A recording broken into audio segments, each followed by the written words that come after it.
Hello viewers, कैसे हैं आप। मैं बात करने जा रहा हूँ ट्रेडिंग साइकोलॉजी की।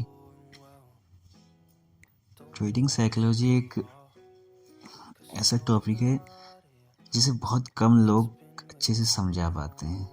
मैं ये नहीं कह रहा हूँ कि मैं समझा पाऊँगा या आप समझ पाएंगे, क्योंकि बहुत ज़्यादा पेचीदा है। जो ट्रेडिंग करता है और काफ़ी टाइम से कर रहा है या उस जोन से निकला है, तो वो इसको समझ पाएगा या वो ही इसे समझा पाएगा। या जो उसमें भी फंस रहा है, जैसे मैं लगभग 2-2.5 साल से मैं ट्रेडिंग कर रहा हूँ, लेकिन अभी तक साइकोलॉजी बहुत ज़्यादा वीक है मेरी, क्योंकि इमोशंस बहुत ज़्यादा मेरी ज़िंदगी में हैं और वो सब कुछ ट्रेडिंग के दौरान झलक जाते हैं। फिर भी कोशिश है इन इमोशंस को रोकने की। इमोशंस ऐसे लगता है कि सभी लोग समझते हैं कि ट्रेडिंग में सिर्फ चार्ट का गेम है, चार्ट समझना और एसएल लगाना, टारगेट लगाना, पर ये इतना आसान है नहीं। सबसे ज़्यादा लड़ाई होती है तुम्हारे अंदर। चार्ट तो सिर्फ चलता रहता है, उसकी कोई दिक्कत नहीं, लेकिन जो तुम्हारे अंदर लड़ाई होती है, फियर की, ग्रीड की, फोमो तुम्हारे अंदर आएगा, ये सारी चीज़ें तुम्हारा ट्रेडिंग को तहस नहस कर देती है। मैं कल की बात बताता हूँ अपनी ट्रेडिंग की। मैंने एक 25K का फंडेड बाय किया था।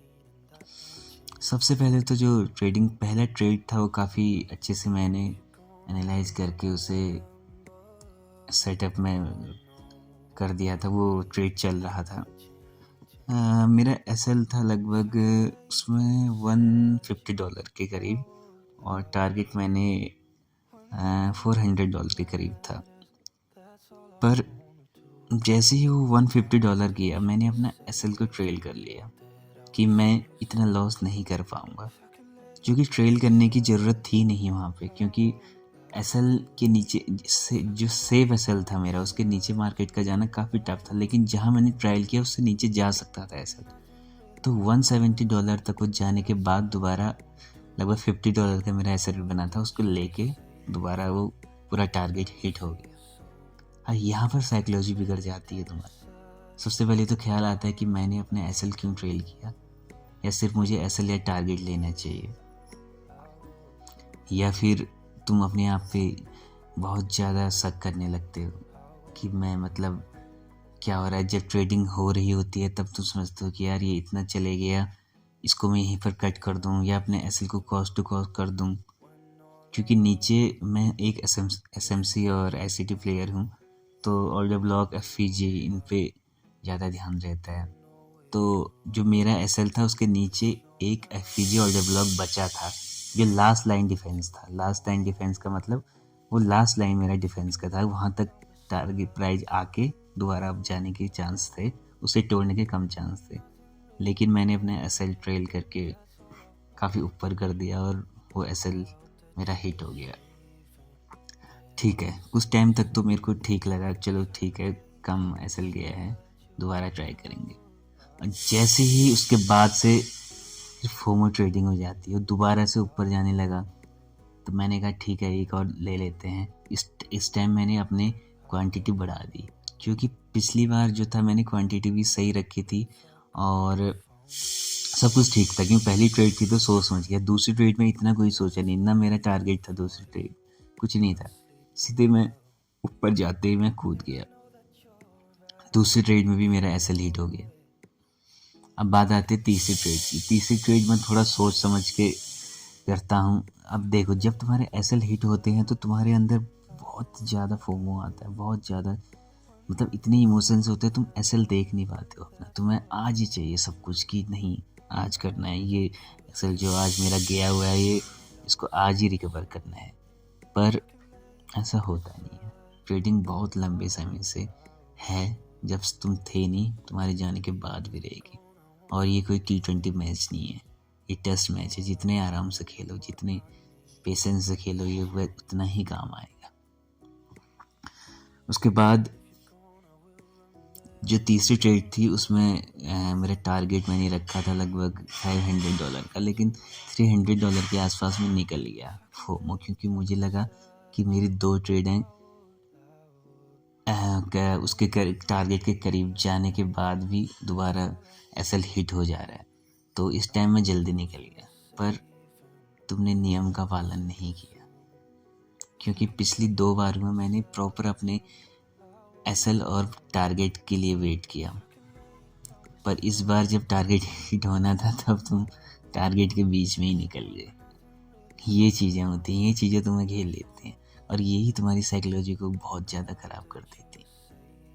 कुछ नियम बनाने होंगे तुम्हें उसी पे रुकना होगा, बस टारगेट नहीं तो नहीं, या सिर्फ एसएल या टारगेट।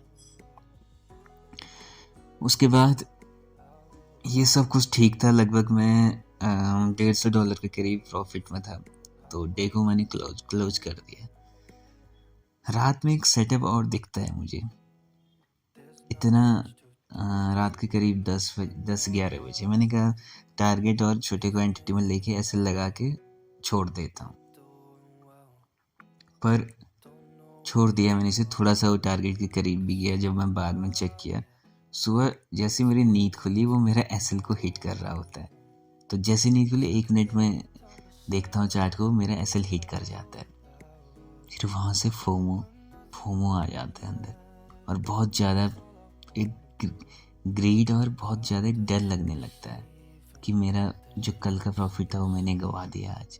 तो जल्दी से मैं दोबारा नीचे की ओर कूद जाता हूँ, क्योंकि उसने मेरा एसएल ले लिया। मुझे लगा कि इसके नीचे अब चले जाएगा, जो कि मैंने उस टाइम कोई एनालिसिस नहीं की, और मैं नीचे के लिए वो भी हाई क्वांटिटी में लॉट साइज अपना इंक्रीज करके वहाँ मैं ट्रेड करने लग जाता हूँ। और ये ही सबसे बड़ी गलती है ट्रेडिंग की। तुम रिवेंज ट्रेडिंग जब करते हो तो वो तुम्हें डुबा जाती है, और ऐसे ही कुछ हुआ।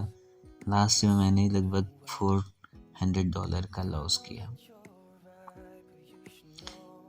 तो दोस्तों, ये चीज़ें तुम्हारे अंदर तब बदलेंगी जब तुम अपनी ज़िंदगी में कुछ चीज़ें बदलोगे। तुम्हारी ज़िंदगी के इमोशंस, तुम्हारी ज़िंदगी की जो डिसिप्लिन नहीं है, उस डिसिप्लिन को ज़िंदगी में ला के तुम्हें ट्रेडिंग में उसको दिखाना पड़ेगा। ये सारी चीज़ें इतनी पेचीदा बन जाती हैं, और सबसे पहले तो तुम्हें एक पॉइंट पकड़ना पड़ेगा जो तुम्हारी ट्रेडिंग साइकोलॉजी को बिगाड़ देता है ट्रेडिंग के दौरान। तुम्हें पता है अगर मैंने लॉट साइज बढ़ा दी कि मेरे अपोज में गया तो ये मेरी साइकोलॉजी बिगड़ जाएगी और मैं काफ़ी ज़्यादा नुकसान कर लूँगा, तो हमें लॉट साइज पे रुक जाना है। ये चीज़ें मैं आपको बता रहा हूँ बड़ी आसानी से, लेकिन काफ़ी ज़्यादा टफ है, क्योंकि मैं भी इनको कंट्रोल नहीं कर पा रहा हूँ। सारी चीज़ें मैं सीख चुका हूँ, जितनी चीज़ें चार्ट से एसएमसी या एसईटी में बहुत 2 साल से सीख रहा हूँ, और काफ़ी अच्छे सेटअप बनते हैं मेरे।